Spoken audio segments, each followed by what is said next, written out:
আমি ট্যাক্স দিচ্ছি, আমি অসুস্থ হলাম, আমার চিকিৎসা করাবে কে? সেটাও কি আমি করব নাকি সরকার দায়িত্ব নেবে? সো যখনই আমরা 25% 30% ট্যাক্স স্ল্যাবে নিয়ে যাচ্ছি ট্যাক্স পেয়ারদেরকে, তখন কিন্তু এই নাগরিক সুবিধাগুলোর প্রশ্ন চলে আসে। এখন কিন্তু আমরা 30% ট্যাক্স স্ল্যাবে চলে গেছি বাংলাদেশে ইনকাম ট্যাক্সে, 25% 30% ট্যাক্স। এবং খুব সম্ভবত আমি একটা হিসাব করেছিলাম যে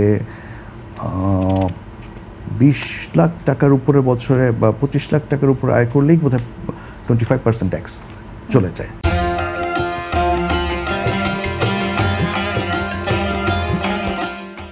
সেক্ষেত্রে যখন একজন 25-30% করে ট্যাক্স দিচ্ছে, তখন কিন্তু তার মনে প্রশ্ন আসবে যে আমি কি সুবিধা পাচ্ছি, আমার কোনো ট্রিটমেন্ট বেনিফিট আছে কিনা। আমি ট্যাক্স দিচ্ছি, আমি অসুস্থ হলাম, আমার চিকিৎসা করাবে কে? সেটাও কি আমি করব নাকি সরকার দায়িত্ব নেবে? বা আমি আজকে চাকরি করছি, আমি ট্যাক্স দিচ্ছি, আমি একটা বয়সে যে আমি কাজ করতে পারলাম না, তখন আমার দায়িত্ব কে নেবে? আমি নেব না সরকার নেবে? সো যখনই আমরা 25% 30% ট্যাক্স স্ল্যাবে নিয়ে যাচ্ছি ট্যাক্স পেয়ারদেরকে, তখন কিন্তু এই নাগরিক সুবিধাগুলোর প্রশ্ন চলে আসে। তারপর আমি একটা সরকারি অফিসে যাচ্ছি, আমি কোনো সুবিধা পাচ্ছি? আমি তো একজন ট্যাক্স পেয়ার। সো তাহলে হিসাবে কি হয় যে কোনো সরকারি অফিসে গেলে আমাকে সেই সম্মানটা দেওয়া উচিত। সো এই প্রশ্নগুলো নাগরিকের কাছে কি সম্মান দেওয়া হয় না? হবে কি হয় না সেটা আমি সেই প্রশ্নে যাচ্ছি না।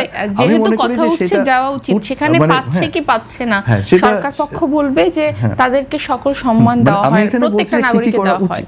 হ্যাঁ, উচিতের সাথে প্রশ্ন আসে হয় কি হয় না, সেটা সেই প্রশ্ন আমি এখন যাব না। তো বাট এই জিনিসগুলো, কারণ আমাদের হলো কি, আমরা কিন্তু 30% ট্যাক্স স্ল্যাব কয় বছর, 4 বছর বা এরকম সময় ধরে আছে। 4 লাখ টাকার 30% ট্যাক্স স্ল্যাব যেটা, এটা কিন্তু ইন্ট্রোডিউস হয়েছে বোধহয় 2022-এ খুব সম্ভবত। আগে ছিল হচ্ছে আপনার 29,000 টাকা পর্যন্ত আয়কর। এটা হলো এই বছরের কথা বলছেন, বাট 2022-এর আগে খুব সম্ভবত ম্যাক্সিমাম ট্যাক্স ছিল 25%, সেটাকে বাড়িয়ে 30% করা হয়েছে। সো এই যে 30% যখন করা হলো, তখনই এই প্রশ্নগুলো আসবে যে এই সুবিধা আমি, এই রেসপেক্টটা পাচ্ছি কিনা, আমি 30% ট্যাক্স দিচ্ছি সরকারকে, সরকার আমাকে সম্মানটা দিচ্ছে কিনা, তাই না, as a tax payer. So এইগুলো না এখন আস্তে আস্তে দেখা যাবে যে ট্যাক্স পেয়ারদের মনে এই প্রশ্নগুলো চলে আসবে এবং তখনই একটা ফ্রাস্ট্রেশন তৈরি হবে।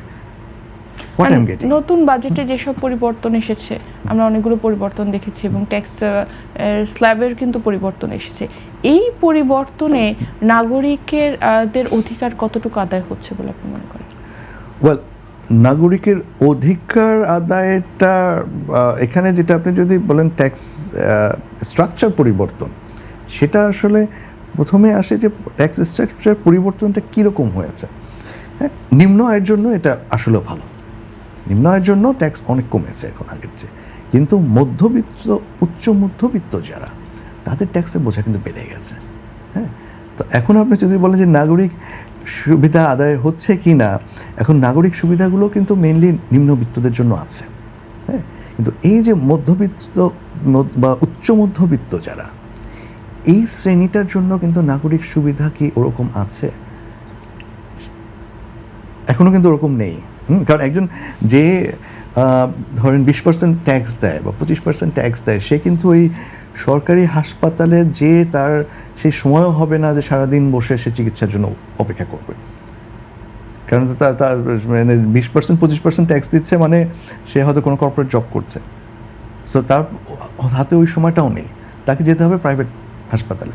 এখন যদি তাকে সরকারি হাসপাতালে একটা সুবিধা দেওয়া হতো যে আচ্ছা সে আসলে তাকে প্রায়োরিটি বেসিসে ট্রিটমেন্ট দেওয়া হবে, তখন কিন্তু সেটা একটা নাগরিক সুবিধা। তো নাগরিক সুবিধা যদি আমরা বলি যে মধ্যবিত্ত বা উচ্চ মধ্যবিত্তদের নাগরিক সুবিধা, সেটা কিন্তু আসলে নিম্ন আয়ের যে নাগরিক সুবিধা সেটার সাথে মিলবে না।